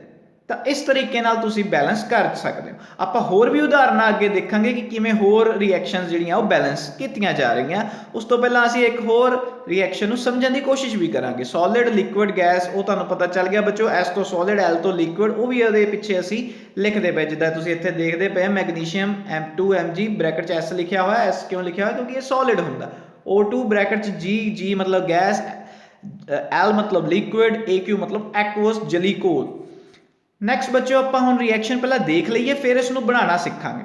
Reaction of zinc with HCl, zinc metal the hydrogen chloride ਦੇ ਨਾਲ ਬੱਚਿਓ ਅਸੀਂ ਕਿਰਿਆ ਦੇਖਣੀ ਹੈ। ਇਸ ਦੇ ਲਈ ਸਾਨੂੰ ਬੱਚਿਓ ਕੁਝ ਮਟੀਰੀਅਲ ਚਾਹੀਦਾ, ਜਿੱਦਾਂ ਕਿ ਸਭ ਤੋਂ ਪਹਿਲਾਂ ਸਾਨੂੰ ਇੱਥੇ ਆਇਰਨ ਸਟੈਂਡ ਚਾਹੀਦਾ, ਸਾਨੂੰ ਟੈਸਟ ਟਿਊਬ ਚਾਹੀਦੀ ਹੈ, ਡਿਲੀਵਰੀ ਟਿਊਬ ਚਾਹੀਦੀ ਹੈ ਬੱਚਿਓ, ਕੌਰਕ ਚਾਹੀਦਾ, rubber cork, glass trough with soap solution, ਇੱਕ ਭਾਂਡੇ ਦੇ ਵਿੱਚ ਸਾਨੂੰ ਸੋਪ ਸੋਲਿਊਸ਼ਨ ਚਾਹੀਦਾ ਹੋਏਗਾ, ਜ਼ਿੰਕ ਤੇ HCl ਹਾਈਡਰੋਕਲੋਰਿਕ ਐਸਿਡ ਤੇ ਜ਼ਿੰਕ ਗ੍ਰੈਨੂਲਸ ਇਹ ਚਾਹੀਦੇ ਹੋਣਗੇ। ਸਭ ਤੋਂ ਪਹਿਲਾਂ ਤਾਂ ਬੱਚਿਓ ਅਸੀਂ 10 ml ਡਿਲੂਟ HCl ਨੂੰ ਆਪਾਂ ਇੱਦਾਂ ਟੈਸਟ ਟਿਊਬ ਦੇ ਵਿੱਚ ਪਾ ਲੈਣਾ ਹੈਗਾ, ਆਪਣੇ ਆਇਰਨ ਸਟੈਂਡ ਦੇ ਉਹਦੇ ਵਿੱਚ ਉਹਨੂੰ ਫਿਕਸ ਕਰ ਲੈਣਾ। ਫਿਰ ਅਸੀਂ ਜ਼ਿੰਕ ਮੈਟਲ ਗ੍ਰੈਨੂਲਰ ਸਾਡੀ ਲੈਬੋਰਟਰੀਜ਼ ਦੇ ਵਿੱਚ ਇੱਦਾਂ ਉਸਨੂੰ ਪਲੱਕਰ ਦੀ ਸਹਾਇਤਾ ਦੇ ਨਾਲ ਬੱਚਿਓ ਉਹਦੇ ਵਿੱਚ ਪਾ ਲੈਣਾ। ਇਹ ਕਿਰਿਆ ਅਧਿਆਪਕ ਦੀ ਦੇਖ ਰੇਖ ਦੇ ਵਿੱਚ ਹੀ ਬੱਚਿਓ ਕਰਨੀ ਚਾਹੀਦੀ ਹੈ ਤੁਹਾਨੂੰ। ਹੁਣ ਤੁਸੀਂ ਦੇਖੋਗੇ ਤਾਂ ਦਵਾ ਦਵ ਹਾਈਡਰੋਜਨ ਗੈਸ ਜਿਹੜੀ ਆ ਉਹ ਬਣਨੀ ਸ਼ੁਰੂ ਹੋ ਗਈ, ਮਤਲਬ ਕੋਈ ਗੈਸ ਬਣਦੀ ਪਈ ਹੈ। ਚਲੋ ਹਾਈਡਰੋਜਨ ਗੈਸ ਆ ਬੱਚਿਓ, ਇਹਦੇ ਬਾਰੇ ਆਪਾਂ ਅੱਗੇ ਵੀ ਚਰਚਾ ਕਰਾਂਗੇ। ਫਿਰ ਇੱਧਰ ਉੱਪਰ ਰਬਰ ਕੌਰਕ ਲਾ ਗਿਆ, ਡਿਲੀਵਰੀ ਟਿਊਬ ਜਿਹੜੀ ਆ ਇਸ ਦੀ ਮਦਦ ਦੇ ਨਾਲ ਅਸੀਂ ਹਾਈਡਰੋਜਨ ਗੈਸ ਨੂੰ ਬੱਚਿਓ ਟਰਫ ਦੇ ਵਿੱਚ, ਜਿਹਦੇ ਵਿੱਚ ਸੋਪ ਸੋਲਿਊਸ਼ਨ ਆ ਜਾਂ ਸ਼ੈਂਪੂ ਦਾ ਜਿਹੜਾ ਸੋਲਿਊਸ਼ਨ ਆ ਘੁਲਿਆ ਹੋਇਆ, ਉਹਦੇ ਵਿੱਚ ਹਾਈਡਰੋਜਨ ਗੈਸ ਨੂੰ ਇੱਦਾਂ ਬਬਲਸ ਬਣ ਜਾਣਗੇ। ਤੁਸੀਂ ਦੇਖੋ ਇਹ ਬਬਲ ਦੇ ਵਿੱਚ ਹਾਈਡਰੋਜਨ ਗੈਸ ਹੀ ਹੈਗੀ ਹੈ। ਹਾਈਡਰੋਜਨ ਗੈਸ ਦੀ ਬੱਚਿਓ ਪਛਾਣ ਕੀ ਹੈ ਕਿ ਜਦੋਂ ਅਸੀਂ ਇੱਕ ਬਰਨਿੰਗ ਮੈਚ ਸਟਿਕ ਜਾਂ ਫਿਰ ਆਪਣੀ ਜਲਦੀ ਹੋਈ ਮਾਚਿਸ ਦੀ ਤੀਲੀ ਇਹਨਾਂ ਬਬਲਸ ਦੇ ਕੋਲ ਲੈ ਕੇ ਜਾਵਾਂਗੇ ਤਾਂ ਪੌਪ ਸਾਊਂਡ ਦੀ ਜਿਹੜੀ ਆਵਾਜ਼ ਆ ਉਹ ਆਏਗੀ ਤੇ ਬਰਨ ਕਰੇਗਾ।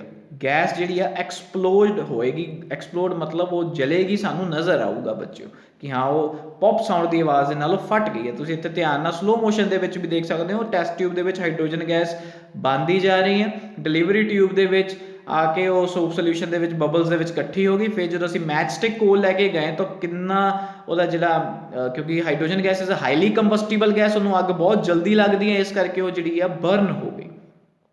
ਤਾਂ ਬੱਚਿਓ ਮੈਨੂੰ ਉਮੀਦ ਹੈ ਕਿ ਤੁਹਾਨੂੰ ਇਹ ਕਿਰਿਆ ਸਮਝ ਲੱਗ ਗਈ ਹੋਵੇਗੀ। ਲੇਕਿਨ ਇਸ ਕਿਰਿਆ ਨੂੰ ਹੁਣ ਅਸੀਂ ਲਿਖਣਾ ਕਿਵੇਂ ਹੈ, ਇਸ ਰਿਐਕਸ਼ਨ ਨੂੰ ਅਸੀਂ ਹੁਣ ਲਿਖਣਾ ਕਿਵੇਂ ਆ ਬੱਚਿਓ, ਉਹ ਤੁਸੀਂ ਦੇਖਣਾ ਹੈ ਕਿ ਕੈਮੀਕਲ ਇਕੁਏਸ਼ਨ ਆਫ ਦਾ reaction between zinc and hydrochloric acid ਨੂੰ ਅਸੀਂ ਲਿਖਣਾ ਕਿੱਦਾਂ, ਤਾਂ Zn plus HCl gives you ZnCl2 plus H2, zinc plus hydrochloric acid give you zinc chloride, hydrogen gas ਜਿਹੜੀ ਆ ਉਹ ਬਣਦੀ ਪਈ ਹੈ।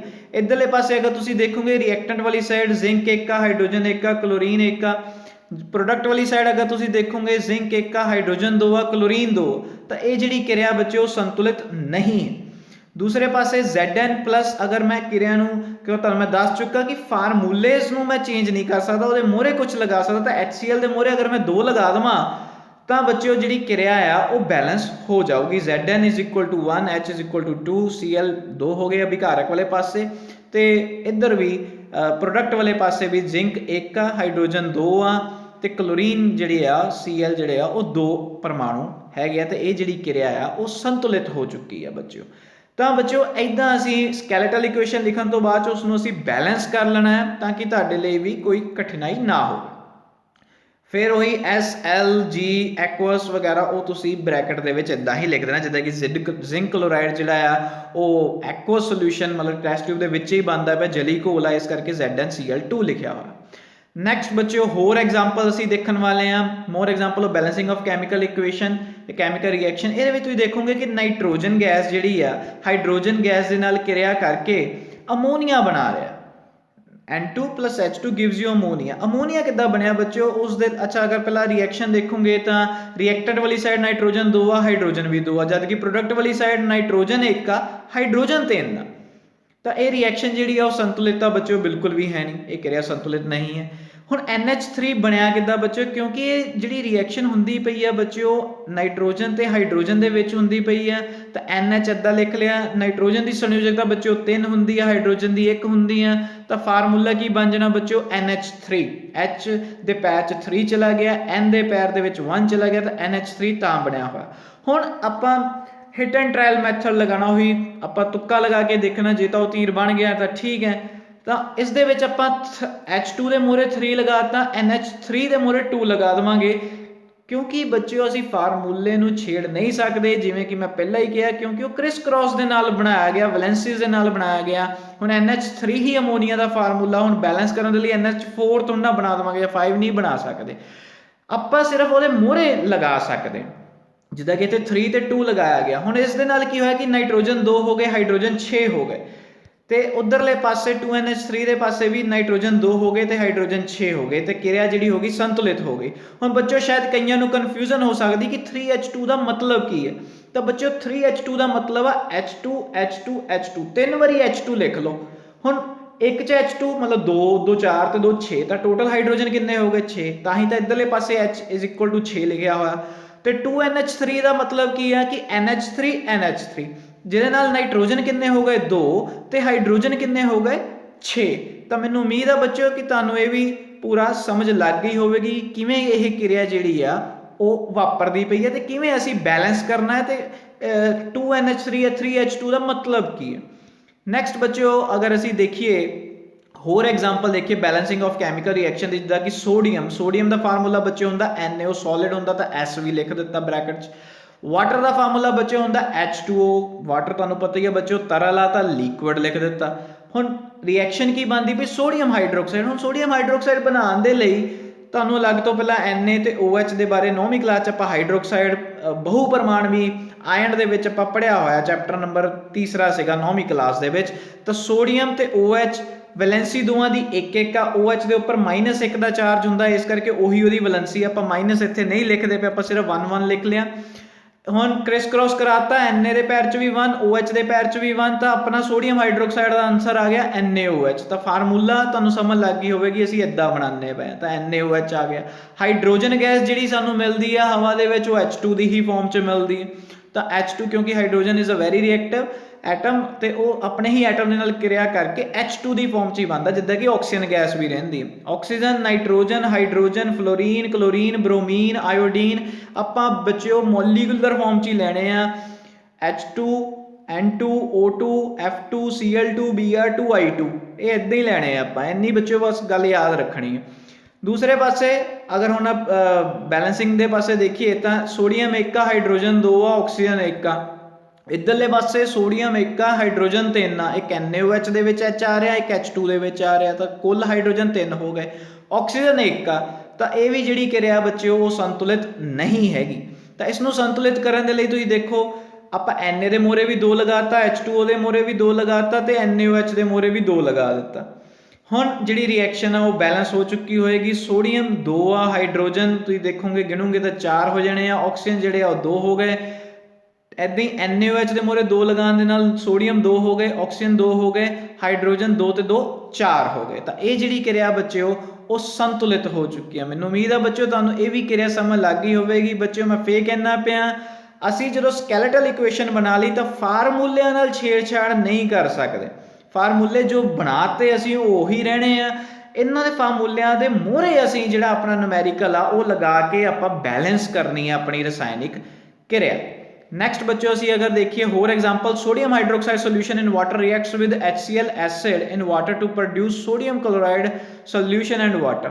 ਹੁਣ ਬੱਚਿਓ ਸੋਡੀਅਮ ਹਾਈਡਰੋਕਸਾਈਡ NaOH ਤੁਸੀਂ ਪਹਿਲਾਂ ਪਿੱਛੇ ਦੇਖ ਕੇ ਆਏ ਆ ਕਿ ਉਹਦਾ ਜਿਹੜਾ ਫਾਰਮੂਲਾ ਉਹ NaOH ਆ। ਦੂਜੇ ਪਾਸੇ ਹਾਈਡਰੋਕਲੋਰਿਕ ਐਸਿਡ HCl, ਹਾਈਡਰੋਜਨ ਦਾ ਕਲੋਰੀਨ ਦੇ ਨਾਲ, ਤਾਂ ਆਪਾਂ HCl ਲਿਖ ਲਿਆ। ਹਾਈਡਰੋਜਨ ਦੀ ਵੈਲੈਂਸੀ ਵੀ 1 ਆ, ਕਲੋਰੀਨ ਦੀ ਵੀ 1 ਹੁੰਦੀ ਆ ਬੱਚਿਓ। ਅਗਰ ਵੈਲੈਂਸੀਜ਼ ਬੱਚਿਓ ਨਹੀਂ ਆਉਂਦੀ ਤਾਂ 9th ਕਲਾਸ ਦਾ ਤੀਸਰਾ ਚੈਪਟਰ ਜ਼ਰੂਰ ਪੜ੍ਹੋ, ਕਿਉਂਕਿ ਬਿਨਾਂ ਵੈਲੈਂਸੀਜ਼ ਤੋਂ ਇਹ ਚੀਜ਼ ਨਹੀਂ ਆਉਣ ਵਾਲੀ।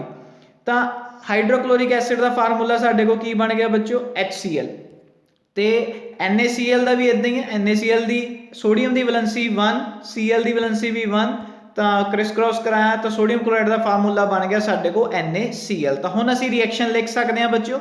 ਸਭ ਤੋਂ ਪਹਿਲਾਂ ਉਸਨੇ ਕਿਹਾ sodium hydroxide react with hydrochloric acid, ਤਾਂ ਸੋਡੀਅਮ ਹਾਈਡਰੋਕਸਾਈਡ ਦਾ ਵੀ ਫਾਰਮੂਲਾ ਹੈਗਾ, ਹਾਈਡਰੋਕਲੋਰਿਕ ਐਸਿਡ ਦਾ HCl ਹੋ ਗਿਆ। ਕੀ ਬਣਾਉਂਦੇ ਪਏ ਆ ਤਾਂ ਐਰੋ ਦੇ ਉਧਰਲੇ ਪਾਸੇ NaCl ਤੇ ਵਾਟਰ ਦਾ ਫਾਰਮੂਲਾ H2O।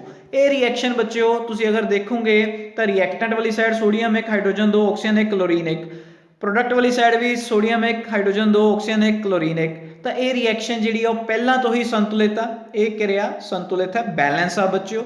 ਕਿਉਂਕਿ ਇਹਦੇ ਹੁਣ ਪਹਿਲੇ ਹੀ ਸਕੈਲੇਟਲ ਇਕੁਏਸ਼ਨ ਹੀ ਬੈਲੈਂਸ ਆ, ਤਾਂ ਸਾਨੂੰ ਇਹਦੇ ਅੱਗੇ ਕੁਝ ਵੀ ਨੂਮੈਰੀਕਲ ਡਿਜਿਟ ਲਗਾਉਣ ਦੀ ਬੱਚਿਓ ਕੋਈ ਜ਼ਰੂਰਤ ਨਹੀਂ, ਇਹ ਪਹਿਲਾਂ ਹੀ ਬੈਲੈਂਸ ਆ, ਆਲਰੇਡੀ ਬੈਲੈਂਸਡ ਤੁਸੀਂ ਕਹਿ ਸਕਦੇ ਹੋ। ਲੇਕਿਨ ਇਹਦੇ ਵਿੱਚ ਤੁਹਾਨੂੰ ਬੱਚਿਓ ਸਿਖਾਇਆ ਗਿਆ ਕਿ ਫਾਰਮੂਲੇ ਤੁਹਾਨੂੰ ਜ਼ਰੂਰ ਆਉਣੇ ਚਾਹੀਦੇ, ਫਾਰਮੂਲੇ ਬਹੁਤ ਜ਼ਿਆਦਾ ਬੱਚਿਓ ਮੇਨ ਹੈਗੇ।